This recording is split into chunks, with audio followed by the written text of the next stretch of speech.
सोना सस्ता हुआ या महंगा, कीमतों में क्या तब्दीली आई, जानिए इस वीडियो में।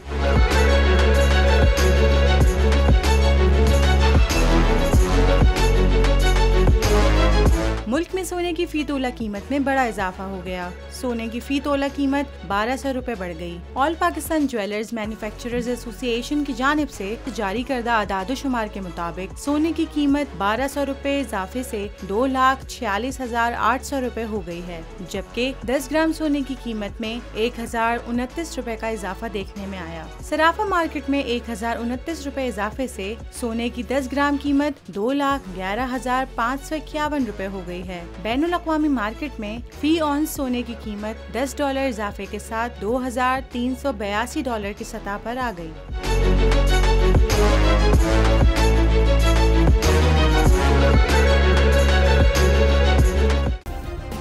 सब्सक्राइब करें और बेल दबाएं ताकि कोई खबर रह न जाए।